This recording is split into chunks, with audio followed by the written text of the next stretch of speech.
లకు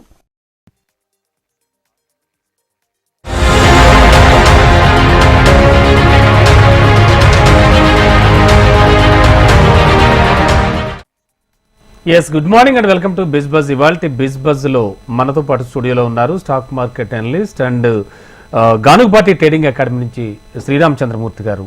సార్, స్టాక్స్కి సంబంధించి కానీ అలాగే మీరు స్టాక్ మార్కెట్లో తొలిసారిగా అడుగు పెడుతున్నా అలాగే ఎటువంటి రికమెండేషన్స్, ఎలాంటి పరిస్థితులు ఉన్నాయి, ఇవన్నీ కూడా మనకు వివరిస్తూ వస్తున్నారు. అండ్ సార్తో మాట్లాడదాం. అలాగే మీకు ఏమైనా సందేహాలు ఉంటే స్టాక్ మార్కెట్లపై డైరెక్ట్గా కాల్ చేసి నివృత్తి చేసుకోవచ్చు. Sir good morning. Good morning అండి. Sir welcome to our studio. Thank you sir. Sir, ముందుగా నిన్నటి లాసెస్ నుంచి, నిన్నటి నష్టాల నుంచి ఏమైనా తేరుకునే ఛాన్సెస్ ఉన్నాయా? ఇవాళ కండిషన్స్ ఏమిటి, పొజిషన్ ఎలా ఉండబోతోంది? హెచ్ఎంటీవీ ప్రేక్షకులకి అందరికీ కూడా నమస్కారం. ఇవాళ మార్కెట్స్, యూఎస్ మార్కెట్స్ అయితే ఆల్ టైమ్ హైస్కి వచ్చాయి. సో అలాగే నాస్డాక్ బాగా పెరిగింది. సో టెక్ స్టాక్స్ అన్నీ కూడా బాగా పెరిగాయి. సో నెట్ఫ్లిక్స్ మంచి రేటింగ్, మంచి క్వార్టర్ రిజల్ట్స్ వచ్చాయి. సో అందుకని ఏంటంటే ఇండియా మార్కెట్స్ కూడా ఆల్మోస్ట్ ఐటీ కంపెనీస్ ఇవాళ ఎక్కువ పెరిగే అవకాశాలు ఉన్నాయి. అలాగే ఇండియన్ మార్కెట్స్ తీసుకుంటే నిన్న 23,000 దగ్గర వచ్చి మళ్ళీ నిఫ్టీ సపోర్ట్ తీసుకుంది. హెచ్డిఎఫ్సి బ్యాంక్ రిజల్ట్స్ కొంచెం పాజిటివ్ రావటం వల్ల బ్యాంక్ నిఫ్టీ నష్టాల నుంచి తేరుకొని కొంచెం ప్రాఫిట్స్లో సపోర్ట్స్లోకి వచ్చింది. సో బ్యాంక్ నిఫ్టీ కూడా 48,000 బిలో దాకా క్లోజ్ అయ్యి అక్కడి నుంచి ఇప్పుడు 48,700 ఆ రేంజ్కి వచ్చింది, జస్ట్ బికాజ్ హెచ్డిఎఫ్సి బ్యాంకు. అలాగే నిఫ్టీ కూడా 23,155 ప్రజెంట్ క్లోజింగ్లో ఉంది. ఇది కూడా 23,000 దగ్గర మేజర్ సపోర్ట్ తీసుకుంది. ఇదైతే ఇప్పుడు నెక్స్ట్ ఇంకా పైకి వెళ్ళాలంటే 23,500 అబోవ్ కనుక ఉంటే మాత్రం ఇక ట్రెండ్ కొంచెం పాజిటివ్గా ఉండే అవకాశాలు ఉన్నాయి. మేబీ మనం ఎప్పటి నుంచి అనుకుంటున్నాం ఈ బడ్జెట్లో ర్యాలీ అన్నారు, బడ్జెట్ నుంచి కొంచెం మంచిగా వచ్చే అవకాశాలు ఉన్నాయి అనేది అనిపిస్తుంది. సో గ్లోబల్ అంతా కూడా ఇప్పుడు యుఎస్ని చూస్తే ఉక్రెయిన్లో శాంతి కంపల్సరీ రావాలి అని చూస్తున్నారు. కాబట్టి అక్కడ ఆల్రెడీ వెస్ట్ ఏషియాలో ఇజ్రాయెల్ గాజాకి కొంచెం సీజ్ ఫైర్ వచ్చింది కాబట్టి సో కొంచెం హార్మోనిక్ క్లియర్ అయ్యే అవకాశాలు ఉన్నాయి. సో ఇవన్నీ కూడా ఇండియాకి కొంచెం పాజిటివ్గా ఉండే ఛాన్సెస్ ఉన్నాయి సార్. Yes sir. అండ్ నిన్న నేను ఒక వార్త చూశాను. ఇన్ఫాక్ట్ ఏమిటంటే క్రూడ్కి సంబంధించి, అంటే చమురు ధరలకు సంబంధించి కూడా ట్రంప్ ఒక ప్రకటన చేశారు. ఆల్మోస్ట్ ఆల్ ఇండియాలో కూడా చమురు ధరల పరిస్థితి బాగా తగ్గే ఛాన్స్ ఉందని, అంటే దీని గురించి ఎలా విశ్లేషించుకోవచ్చు సార్? క్రూడ్ యాక్చువల్గా వీక్లీ చార్ట్లో కూడా డౌన్ ఉంది సార్. మొన్న 70 నుంచి 80 బ్యారెల్స్కి వెళ్ళింది. ఇప్పుడు 70 బ్యారెల్స్ సైడ్ వస్తుంది, 78, 77 ఆ రేంజ్లో ఉంది. యాక్చువల్గా ఏంటంటే గ్లోబల్ అన్సర్టనిటీ ఎప్పుడైతే తగ్గుతుందో క్రూడ్ కూడా తగ్గే ఛాన్సెస్ ఉంటాయన్నమాట. సో కాబట్టి చమురు ధరలు తగ్గటం వల్ల ఇన్ఫ్లేషన్ తగ్గుతుంది, అలాగే గ్రోత్ రేట్ ఎక్కువ ఉంటుంది. సో అంతకుముందు $70 ఉండేది, ఇప్పుడు 80కి వెళ్ళింది, ఇప్పుడు 77 ఆ రేంజ్లో ఉంది. కొంచెం డౌన్ సైడ్ అయ్యే అవకాశాలు కనపడతాయి, ఛాన్సెస్ అయితే అవునండి.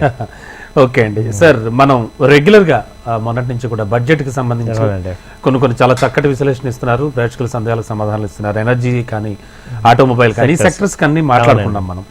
అండ్ మోర్ ఓవర్ ఇవాళ సార్ ఐ థింక్ నేను ఫైనాన్షియల్ సర్వీసెస్ గురించి అడుగుదాం అనుకుంటున్నాను మిమ్మల్ని. అలాగే సార్. ఫైనాన్షియల్ సర్వీసెస్లో ముఖ్యంగా ఎలా ఉండబోతోంది అంటారు బడ్జెట్కి సంబంధించి? Of course pre budget, after budget అది కూడా ఇలాగ మాట్లాడుకుంటాం 2-3 రోజుల్లో. బట్ సార్, ఫస్ట్ ఇందులో నాట్ డౌట్ ఏంటంటే ప్రెసెంట్ బజాజ్ ఫిన్సర్వ్ కానీ, బజాజ్ ఫైనాన్స్ కానీ, వీటికి సంబంధించి ఎలా ఉండబోతోంది అంటారు బడ్జెట్కి సంబంధించి? ఇప్పుడు ఈ బడ్జెట్కి ఇండైరెక్ట్గా ఏంటంటే ఫైనాన్స్ కంపెనీస్కి రిలేషన్ ఎక్కడ వస్తుందంటే, ఇప్పుడు బడ్జెట్ ఫైనాన్స్ అనేది complete back bone for any industry. ఇప్పుడు ట్రాన్స్పోర్ట్ ఉందనుకోండి, ఆ ట్రాన్స్పోర్ట్ ఇండస్ట్రీకి సపోర్ట్ కావాలంటే ఫైనాన్స్ కావాలి. కొత్త వెహికల్స్ ఎవరన్నా కొనాలంటే వాళ్ళ న్యూ వెహికల్స్ ఎవరు కొన్నా కానీ 80% ఫైనాన్స్లోనే ఉంటుంది. అసలు ఫైనాన్స్ లేకుండా క్యాష్ డౌన్ చేసి పెట్టే పరిస్థితే లేదు ఎవరికి కూడా. కాబట్టి అందరికీ కూడా ఏ సెక్టర్ గ్రో అవ్వాలన్నా ఫైనాన్స్ సెక్టర్ కంపల్సరీ ఉండాలి. ఇప్పుడు కన్స్ట్రక్షన్ రంగం ఉందనుకోండి, దానికి బ్యాకప్ ఫైనాన్స్. కాబట్టి ఫైనాన్స్ రంగం కనుక కరెక్ట్గా గ్రోత్ ఉందంటే మిగతా అన్ని రంగాలు గ్రో ఉన్నట్టే. సో కాబట్టి బడ్జెట్లో ఫైనాన్స్ అనేది కీలకంగా ఉంటుంది. సో అందులో ఇప్పుడు మనం ఫస్ట్ కంపెనీ బజాజ్ ఫైనాన్స్ చూసుకుంటే, బజాజ్ ఫైనాన్స్ ఎప్పటి నుంచో కూడా ఒక స్టాండర్డ్ కంపెనీ, రెగ్యులర్గా సిస్టమేటిక్గా గ్రో అవుతుంది. లోన్ బుక్ చాలా పాజిటివ్గా ఉంటుంది. సో ఇది ప్రజెంట్ బజాజ్ ఫైనాన్స్ వచ్చి 7,400 ఉంది. మార్కెట్స్ ఇంత ఫాలో అవుతున్నా కానీ ఈ ఒక షేర్ కంపెనీ, ఈ బజాజ్ ఫైనాన్స్ అయితే అప్లో ఉంది.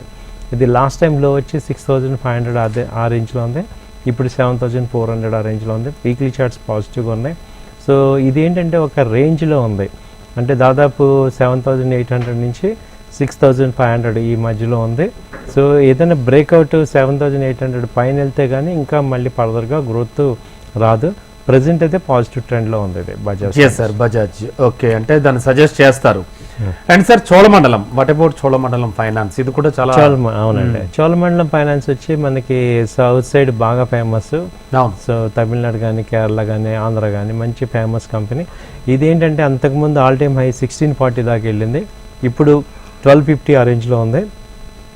ఇది కూడా మేము రికమెండ్ చేసాం లాస్ట్ టైం చోళమండలం కొనుక్కోవచ్చు అని. ఇది మంచి బై రేటింగ్లో ఉంది సార్. వీక్లీ చార్ట్స్ పాజిటివ్గా ఉన్నాయి. ఫైనాన్షియల్ రంగంలో ఇది కొంచెం బాగుంది, ఎందుకంటే ఇది మార్కెట్ ఫాలో అవుతున్నా ఇంకా ఈ లెవెల్లో లాస్ట్ 2 months నుంచి కూడా ఇక్కడే సస్టైన్ అవుతుంది. ఇప్పుడైతే కొంచెం ర్యాలీ స్టార్ట్ అయిందో ఇందులో మంచి మూవ్మెంట్ కనపడుతూ ఉంటుంది. చోళమండలం బాగా ఉంది. Sure sir. And sir oldest company and మోస్ట్గా ట్రస్ట్ చేసే company Shriram finance. Yes sir, Shriram అవునండి. శ్రీరామ్ ఫైనాన్స్ కూడా మనకి సౌత్ ఇండియాలో మంచి నేమ్ ఉంది. ఇది మొన్న స్టాక్ స్ప్లిట్ అయిందండి. అంతకుముందు 3,000 ఆ రేంజ్లో, ఇప్పుడు 1:5 వచ్చింది. ఇప్పుడు 520 ఆ రేంజ్లో ఉంది. ఇది హై వచ్చి 722 దగ్గర ఉంది, ఇప్పుడు 512 ఆ రేంజ్లో ఉంది. కాబట్టి వీక్లీ చార్ట్స్ మంచి సపోర్ట్లో ఉన్నాయి. ఇది బాగా డౌన్ అంటూ వస్తే ఇది 480, 470 కూడా ఛాన్సెస్ వచ్చేది. వీక్లీ చార్ట్ ఇంకా పాజిటివ్గా రాలేదు. సో ఇక్కడ సపోర్ట్స్ దగ్గర తీసుకుంటున్నాయి కాబట్టి ఈ రేంజ్లో కన్సల్టేట్ అవుతుంది. 500 నుంచి 480 మధ్యలో మంచి ఎంట్రీ పాయింట్స్ సార్, బై చేసుకోవచ్చు. Okay sir. And moreover Muthoot finance sir, దీనికి కూడా చాలా పేరైతే బాగా తెచ్చుకుంది. ఎట్లా ఉండబోతుంది? ముతూట్ ఫైనాన్స్ వచ్చి ప్రజెంట్ క్లోజింగ్ రేటు 2,200 ఆ రేంజ్లో ఉంది సార్. ఇది కూడా ఫైనాన్స్లో మంచి గోల్డ్ ఫైనాన్స్ బాగా చేస్తాయి ఇవి. అవును సార్. మేజర్గా గోల్డ్ ఫైనాన్స్కి వచ్చి ఏంటంటే ఎప్పుడు కూడా గోల్డ్ ఫైనాన్స్లో అడ్వాంటేజ్ ఏంటంటే ప్రొడక్ట్ ఆల్రెడీ ఉంటుంది కాబట్టి వీళ్ళకి లాసెస్ తక్కువ ఉంటాయి. ఎప్పుడైతే రీపేమెంట్ చేయరో అప్పుడు అమ్మేస్తారు, కాబట్టి ఇవి గ్రోత్ ఎక్కువ ఉంటాయి. సో ఇది లాస్ట్ 3 years నుంచి కూడా కన్సిస్టెంట్ గ్రోత్ ఉంది. ఇది వీక్లీ చార్ట్ పాజిటివ్ ఉంది, ఇంకా ట్రెండ్ పాజిటివ్గానే ఉంది ఇది. సో బయింగ్ చేసుకోవచ్చు, ఇది చేసుకోవచ్చు. అండ్ సార్ మోరోవర్ మనకి ఫైనాన్షియల్ సెక్టర్ అంటే ఇంక్లూడింగ్ ఇన్సూరెన్స్ అండ్ బ్యాంకింగ్ ఇవన్నీ కూడా కలిపి చెప్తూ ఉంటారు మీరు. అవునండి. అంటే ఈ నేపథ్యంలో ఒకసారి ఇన్సూరెన్స్ వైపు వెళ్దాం సార్. ఇన్సూరెన్స్ లో చూస్తుంటే నాకు ఫస్ట్ ఎల్ఐసికి సంబంధించి ఏమైనా మాట్లాడుకోవచ్చా? ఎల్ఐసి కూడా చాలా పాపులర్, అంటే అన్డౌటెడ్లీ. అవునండి. ఎల్ఐసి హౌసింగ్ ఫైనాన్స్ వచ్చి ప్రెజెంట్ 554 ఆ రేంజ్ ఉంది. ఇది 800 నుంచి ఫాల్ అయింది. సో ఇక్కడ వీక్లీ చార్ట్స్ బాగా సపోర్ట్ చూపిస్తున్నాయి. సో ఇది కూడా కన్సిడర్ చేసుకోవచ్చు. కాకపోతే ఇది ఏంటంటే బాగా గవర్నమెంట్ కంపెనీ కాబట్టి స్లోగా ఉంటుంది గ్రోత్, డివిడెండ్స్ ఇవి ఎక్కువ ఉంటాయి. సో ఇది కొంచెం మంచి ఫాల్ అయింది, కరెక్షన్ కూడా బాగా అయింది. కాబట్టి ఇక్కడ లాంగ్ టర్మ్ పాయింట్ ఆఫ్ వ్యూలో మంచి ఇన్వెస్ట్మెంట్ అవుతుంది ఇది. Okay sir. మనకి కాలర్ లైన్లో ఉన్నారు కిరణ్ హన్మకొండ నుంచి. హలో. గుడ్ మార్నింగ్ సార్, చెప్పండి సార్. సార్ అది మన ఈ ఐఓసి తీసుకోవచ్చు సార్, ఈ రేట్ లో తీసుకోవచ్చా? ఇది డివిడెండ్ ఎప్పుడు వస్తుంది సార్? ఇది 9% డివిడెండ్ అన్నారు, ఎప్పుడు వస్తుంది సార్? అవునండి. ఐఓసి అయితే ప్రజెంట్ ఐఓసి బాగానే ఉన్నాయి సార్. ఒక్క నిమిషం.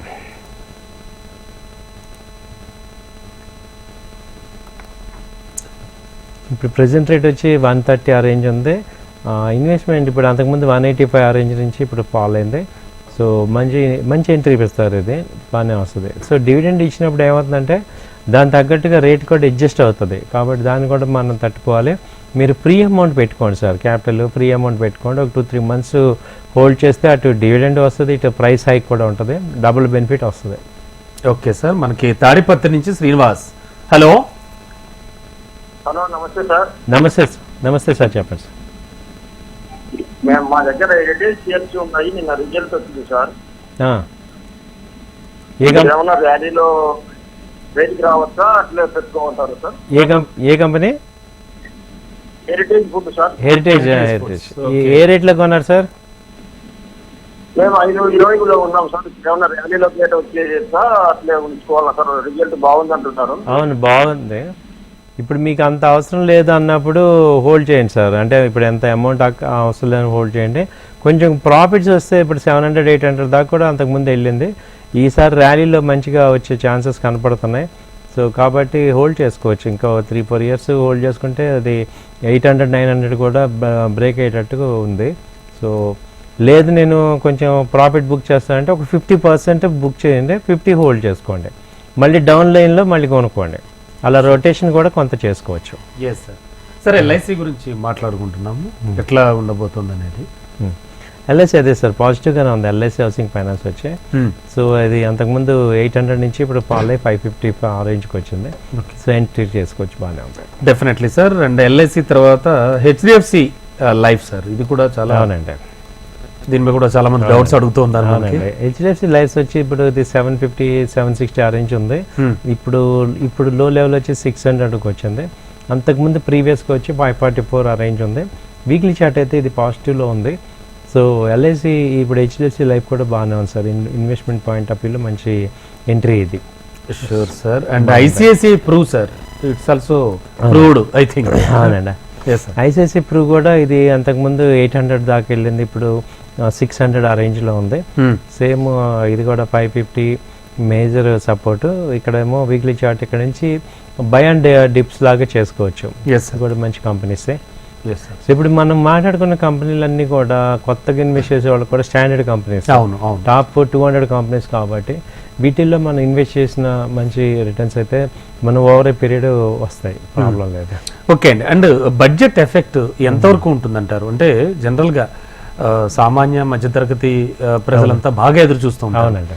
సో ఈ నేపథ్యంలో దాని ఎఫెక్ట్ అంటే బడ్జెట్ ఎఫెక్ట్ అండ్ ముఖ్యంగా ఎఫ్ఎంసీజీ రంగంలో కానీ దానికి సంబంధించి కానీ ఎలా ఉండబోతోంది? బడ్జెట్ మొత్తం ప్రతి కంట్రీకి కూడా బడ్జెట్ చాలా ఇంపార్టెంట్ సార్. గవర్నమెంట్ స్పెండింగ్ ఎలా ఉంటుంది, ఇప్పుడు నెక్స్ట్ ఇయర్ అంతా కూడా గవర్నమెంట్ దేని మీద ఫోకస్ చేస్తుంది అన్న దాన్ని బట్టే స్టాక్ మార్కెట్లో ఆ కంపెనీస్ ఆ సెక్టార్స్ గ్రో అవుతాయి. కాబట్టి బడ్జెట్ని బాగా బడ్జెట్ రోజుని మీరేమి ట్రేడ్ చేయకుండా నెక్స్ట్ డే అసలు ఏం చెప్పారు, అందులో ఏ ఏ సెక్టర్స్కి ఎక్కువ ఫోకస్ ఉంది అవి అర్థం చేసుకొని మనం ఇన్వెస్టర్స్ అందరూ కూడా ఆ కంపెనీస్లో అట్లీస్ట్ మనం కొంత అమౌంట్ అన్న ఇన్వెస్ట్ చేయగలిగితే ఆ గ్రోత్లో మనం పార్టిసిపేట్ చేస్తాం. అంటే బడ్జెట్ మీనింగ్ ఏంటంటే గవర్నమెంట్ ముందే అనౌన్స్ చేయటం, ఈ పనులు ఈ సంవత్సరం చేస్తాను, నేను ఈ పనుల మీద ఈ వర్క్ ఇది చేస్తానని ప్లాన్ చేయటం. అవును. కాబట్టి డెఫినెట్గా బడ్జెట్ ఏదైతే కేటాయిస్తారో 80% 90% ఫండ్స్ వాటికి వెళ్తాయి. కాబట్టి ఆ యొక్క రంగాలన్నీ కూడా గ్రో అవుతాయి. కాబట్టి ఏ సెక్టర్స్కి ఎక్కువ ప్రయారిటీ ఇస్తున్నారు దాని ప్రకారం మనం ఇన్వెస్ట్ చేస్తే అది యాక్చువల్గా అందరూ కూడా చేసే పని అదనమాట. ఏది ఒక సక్సెస్ఫుల్ పీపుల్ ఇన్వెస్టర్స్ అందరూ ఫాలో అయ్యే స్ట్రాటజీస్, బడ్జెట్ని ఐడెంటిఫై చేయడం, దానిలో ఏమున్నాయి అది మనం కూడా ఫాలో అయితే మనకు కూడా మంచి గ్రోత్ వస్తుంది. Okay, definitely sir. And ICICI general insurance గురించి మాట్లాడుకోవచ్చు. ఓకే, ఐసిఐసిఐ జిఏ వచ్చి ఇది ప్రజెంట్ 1850 అలా ఉంది సార్. ఇది అంతకుముందు 2300 దాకా వెళ్ళింది. ఇది ఇక్కడ మంచి సపోర్ట్ ఇస్తుంది. అండ్ ఇదేంటంటే కన్సిస్టెంట్గా ర్యాలీ ఇచ్చిన కంపెనీ అనమాట. సో ఇక్కడ ఇప్పుడు కన్సాలిడేట్ అయింది. సో ఇది 1860 ఆ రేంజ్లో వీక్లీ చార్ట్స్ కూడా పాజిటివ్గానే ఉన్నాయి. సో మంచి ఇన్వెస్ట్మెంట్కి మంచి హార్జన్ సార్, ఇది బాగుంది. Yes sir. And general insurance అంటే ఎక్కువ మంది కూడా అడిగేది, దానికి సంబంధించి కూడా చెప్పండి. జనరల్ ఇన్సూరెన్స్కి సంబంధించి ఏం మాట్లాడుకోవచ్చు సార్? ఇప్పుడు ఇన్సూరెన్స్లో ఏమవుతుందంటే జనరల్ ఇన్సూరెన్స్కి కొంచెం ఎక్కువ ఉంది లైఫ్ ఇన్సూరెన్స్ కన్నా. ఇప్పుడు వెహికల్స్ కానీ తర్వాత మనకి హాస్పిటల్ ఎక్స్పెండిచర్ కానీ వీటికి బాగుంది, గ్రోత్ బాగున్నాయి సార్ ఈ కంపెనీస్. సో అందులో ఐసిఐసిఐ జిఐ దానికి సంబంధించిందే. ఓకే, సో బాగానే ఉంటుంది. And RAC, what about RAC గురించి ఏం మాట్లాడుకోవచ్చు? ఇప్పుడు ఆర్ఏసి వచ్చి ఇది అంతకుముందు 650 ఆ రేంజ్ హైలో ఉంది. ఇప్పుడు ప్రజెంట్ 460 ఆ రేంజ్ డౌన్లో వచ్చింది. ఇంకా వీక్లీ చార్ట్స్ పాజిటివ్ రాలేదంటే కొంచెం వీక్నెస్ కనపడుతుంది ట్రెండ్. ఓకే, ఇది లోయెస్ట్లో వచ్చి 400 ఆ రేంజ్ దగ్గర మేజర్గా సపోర్ట్ తీసుకోవచ్చు. సో లో వీక్నెస్ ఉంది ఇది. And one of the powerful and బాగా జనాలు ఎక్కువ ఆలోచించేది ముందుకు వెళుతున్నది కూడా ఎస్బీఐ లైఫ్. దానికి సంబంధించి కూడా మాట్లాడుకోవచ్చు. ఎస్బీఐ లైఫ్ ఏంటంటే సార్ ఇది అంతకుముందు 1950 ఆ రేంజ్ ఉంది, ఇప్పుడు 1460 ఆ రేంజ్కి వచ్చింది. సో అంతకుముందు లో లెవెల్ 1400. అసలు ఇది చాలా బాగుంది సార్, వీక్లీ చార్ట్స్ బాగున్నాయి. సో మంచి ఇన్వెస్ట్ చేసుకోవచ్చు ఎస్బీఐ లైఫ్. అంటే అంతకుముందు పీక్స్ చూసాం కాబట్టి 1900 ఆల్మోస్ట్ 2000 నుంచి ఇప్పుడు 1400 వచ్చిందంటే 500-600 పాయింట్స్ డౌన్ అయింది. ఇక్కడ వీక్లీ అంతకుముందు సపోర్ట్ కూడా ఇదే రేంజ్లో ఉంది, అంటే 1400 ఈ రేంజ్లోనే ఉంది. 24,524 అంటే లాస్ట్ ఇయర్ 5 నెలలు ఇదే సపోర్ట్ వచ్చింది. కాబట్టి మళ్ళీ కనుక ఇప్పుడు ట్రెండ్ పాజిటివ్ ఉంటే ఇది బాగా పర్ఫామ్ చేస్తుంది. So Okay. బాగానే ఉంది. అండ్ సార్ ఎస్బీఐ కార్డ్స్కి సంబంధించి ఇవి కూడా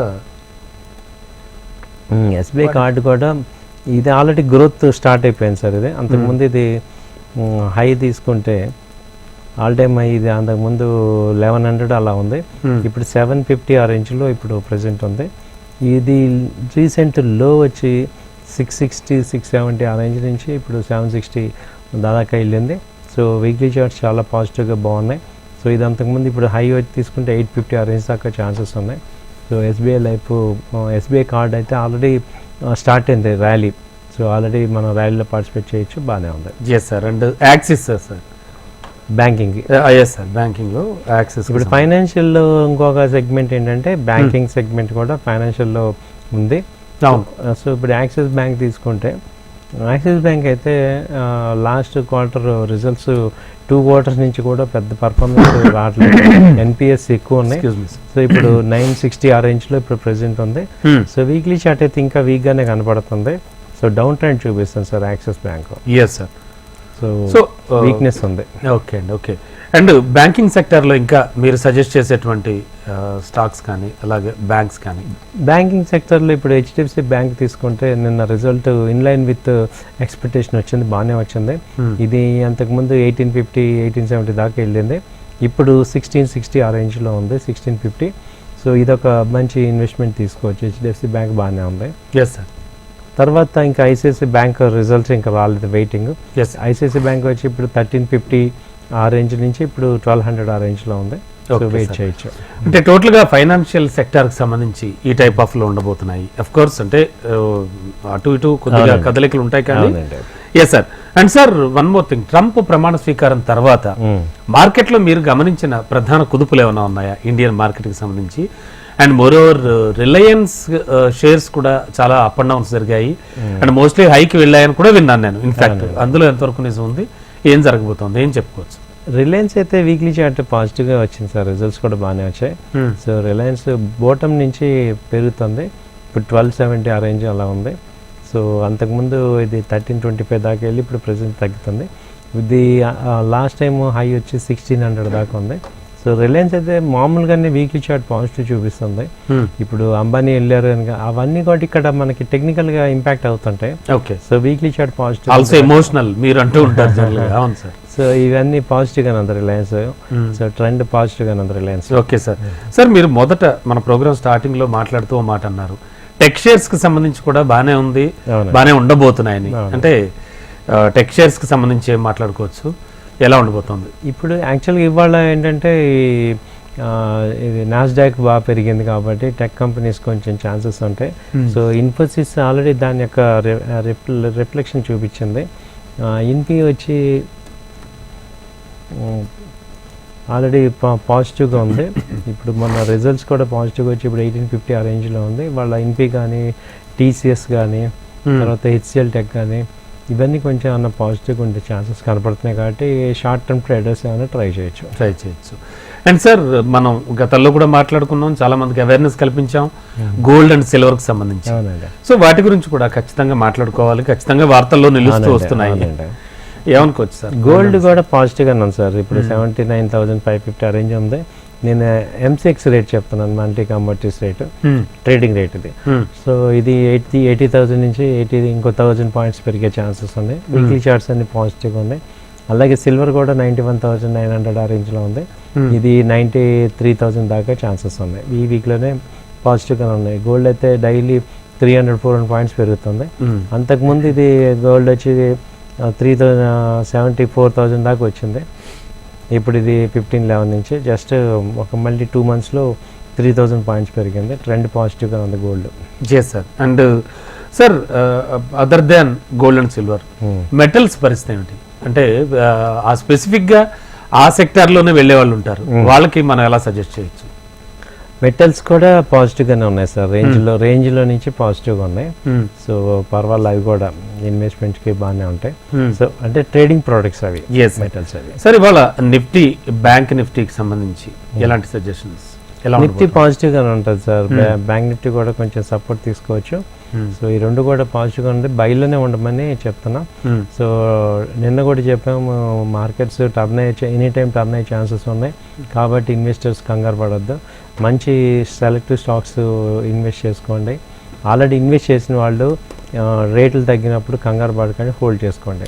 yes sir. And one more thing ఏంటంటే, బడ్జెట్ ముందు ప్రీ బడ్జెట్ లో స్టాక్ మార్కెట్ లో ఎంటర్ అయ్యే వాళ్ళకి ఏమైనా బెనిఫిట్స్ ఉంటాయంటారా? అంటే జనరల్ టెండెన్సీలు ఎమోషనల్ గా ఇప్పుడు ఉన్నాయి సార్ బాగా, ఎందుకంటే రేట్లు బాగా తగ్గాయి కాబట్టి ఇప్పుడు వాళ్ళకి మంచి ఛాన్స్ ఉంది.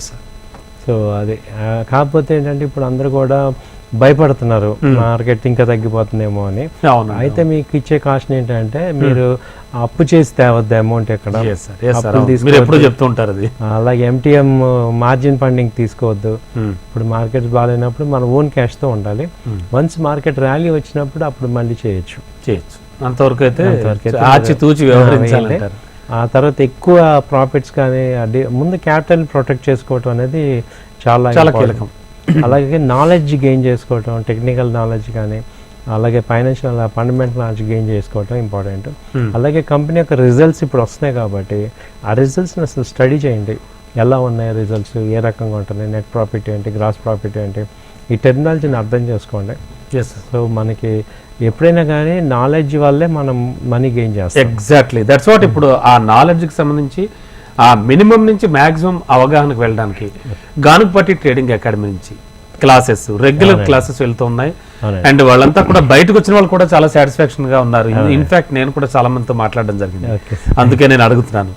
చాలా చక్కగా చెప్తున్నారు వాళ్ళు. సో ఎటువంటి టైప్ ఆఫ్ లో ఉంటాయి క్లాసెస్? అంటే ఎంప్లాయీస్ కి evening and early morning sessions ఇవన్నీ కూడా అవైలబుల్ అండి? అవునండి, ఈవినింగ్ ఇప్పుడు ఆన్లైన్ ఆఫ్లైన్ బ్యాచ్ అందరికి ఈవినింగ్ ఉంది సార్ క్లాసెస్. న్యూ బ్యాచ్ మొన్న 2 days బ్యాక్ స్టార్ట్ అయింది. సో ఇది 2 months ఉంటుంది కాబట్టి ఎవరైనా ఇన్వెస్ట్ ఉన్న వాళ్ళు మీకు కాంటాక్ట్ అవ్వండి. మీకు ఏంటంటే అసలు ఫైనాన్షియల్ లిటరసీ, ఫైనాన్షియల్ నాలెడ్జ్ మనకి లేకపోవటం వల్ల మనం చాలా వెల్త్ని క్రియేట్ చేయలేకపోతున్నాం. సో ఇప్పుడు మన అవేర్నెస్ నేర్చుకోవాల్సింది ఏంటంటే, అసలు ఫైనాన్షియల్ అవేర్నెస్కి, ఫైనాన్షియల్ వెల్త్ క్రియేషన్కి ఉన్న ఏమున్నాయి, ఎసెట్ క్లాసెస్ ఏమున్నాయి, వాటిల్లో ఎలా ఇన్వెస్ట్ చేయొచ్చు. కొంతమంది నాకు స్టాక్ మార్కెట్ ఐడియా లేదంటాం, ఓకే గోల్డ్ ఉంది, అలాగే సిల్వర్ ఉంది, అలాగే ఎలా మనం వెల్త్ క్రియేట్ చేయొచ్చు, మనం సంపాదించే అమౌంట్ని రీఇన్వెస్ట్మెంట్ చేయడం ద్వారా మనం వేరే వెల్త్ క్రియేట్ చేయగలగాలి. అదే మెయిన్ కాన్సెప్ట్ అండి. Yes sir. And classes already మళ్ళీ కొత్తగా స్టార్ట్ అవుతున్నాయా? ఇప్పుడు ఎక్కువ భాగం అంటే జనరల్ టెండెన్సీలో గృహిణిల, అంటే ఇంట్లో ఉండేటువంటి వాళ్ళ, అలాగే పెద్దవాళ్ళ, అంటే కాస్త రిటైర్ అయిపోయిన వాళ్ళ, యూత్ ఎవరు ఎక్కువగా వస్తుంటారు? అంటే మధ్యతరగతి ఇంకా ఒక 10% అలా వస్తున్నారు సార్. ఎక్కువ మంది ఏంటంటే ఫ్యామిలీ ఉమెన్స్, అంటే హౌస్ వైఫ్స్ వస్తున్నారు, అలాగే రిటైర్డ్ పీపుల్ వస్తున్నారు. మూడో సెగ్మెంట్ ఏంటంటే ఆల్రెడీ వర్కింగ్ పీపుల్ ఈవినింగ్ క్లాసెస్కి అటెండ్ అవుతున్నారు. Yes sir. సార్ అంటే షార్ట్ టర్మ్ కానీ క్రాష్ కోర్సెస్ కానీ అలాంటివి ఏమైనా ఉన్నాయా? అంటే నేను పర్టికులర్ సెక్టర్ లో నేను తెలుసుకోవాలనుకుంటున్నాను అనుకున్న వాళ్ళకి మీరు ఇచ్చే సలహా. ఆప్షన్ ట్రేడింగ్ అని ఇప్పుడు నేను బాగా హైలైట్ చేస్తున్నా సార్. ఆప్షన్ ట్రేడింగ్ ఎందుకంటే ఆప్షన్స్ లో సంపాదించడం ఒక పాయింట్, ఉన్న క్యాపిటల్ కాపాడుకోవటం అనేది అది చాలా కీలకం. సో ఆ క్యాపిటల్ కాపాడుకోవాలి. ఇప్పుడు ఇలాంటి మార్కెట్ ఫాల్లో మనం ఆప్షన్స్ ని నేర్చుకోవటం ద్వారా, అలాగే మన యొక్క క్యాపిటల్ ని పుట్ ఆప్షన్స్ తీసుకోవటం ద్వారా మన క్యాపిటల్ కాపాడుకుంటాం. అదైతే కంపల్సరీ అర్థం చేసుకోవాలి. సో దాన్ని నేర్పిస్తున్నాం మేము. జస్ట్ ఓన్లీ 3000 తీసుకుంటాం 1 month. అలాగే మీకు అడ్వైజ్ కూడా ఇస్తాం అనమాట, ఆప్షన్స్ మీద ఎలా చేయొచ్చు అనేది. మీకు అంటే క్లాస్ చెప్పాం కదా అయిపోయిందని వదిలేరు, సజెషన్స్ కూడా ఇస్తాము. సో అలాగే వాళ్ళ పోర్ట్ఫోలియో ఉంటే వాళ్ళని ఎలా హెడ్జింగ్ చేసుకోవాలి అవన్నీ కూడా ప్రాక్టికల్ గా చూపిస్తాం. సో కాబట్టి ఇది క్రాష్ కోర్స్ లాగా తీసుకోవచ్చు. Okay sir. అంటే స్టాక్ మార్కెట్ లోకి ప్రవేశిద్దాం అనుకునే వాళ్ళకి, అంటే కొంత క్యాపిటల్ ఉండి అలాంటి వాళ్ళకైతే కోర్సెస్ బాగా ఉపయోగమా, లేకపోతే మిగతా వాళ్ళకి కూడా పర్వాలేదా? ఎట్లా చెప్తారు ఇందులో? అంటే మనీ కావాలి, నాలెడ్జ్ కావాలి. ఇప్పుడు నాలెడ్జ్ ఉండి మనీ లేకపోయినా పెద్ద ఉపయోగం లేదు, అలాగే మనీ ఉండి నాలెడ్జ్ లేకపోయినా ఫెయిల్ అవుతాం. సో కాబట్టి ముందు నాలెడ్జ్ నేర్చుకుంటే ఇవాళ కదా రేపు మనీ వస్తుంది. బట్ మనీ కన్నా నాలెడ్జ్ ఇంపార్టెంట్. అవును, ఆ తర్వాత ఆటోమేటిక్గా మనీ వచ్చేస్తుంది అది. కాబట్టి ఇక్కడ ఫస్ట్ నాలెడ్జ్ ఓరియంటెడ్ వర్క్ చేయటమే చాలా బెస్ట్ అనమాట. ఓకే అండి. Last but not least sir, అంటే మళ్ళీ కొత్తగా క్లాసెస్ ఏమైనా మొదలు పెడుతున్నారా? బ్యాచెస్ కింద ఉంటాయి? ఫస్ట్ వీక్ లో ఉంటాయి సార్. మళ్ళీ ఫస్ట్ వీక్ లో ఉంటూ ఉంటాయి ఎవరి మంత్. ఓకే అండి. Thank you sir, thank you so much. చక్కగా సమాధానాలు ఇచ్చారు. కాలర్స్ కి అండ్ నా డౌట్స్ కూడా క్లారిటీ ఇచ్చారు. Thank you sir. Thank you అండి. నమస్తే అండి. సో ఇది వాళ్ళ బిజ్ బస్. చూస్తూనే ఉండండి హెచ్ఎం టీవీ.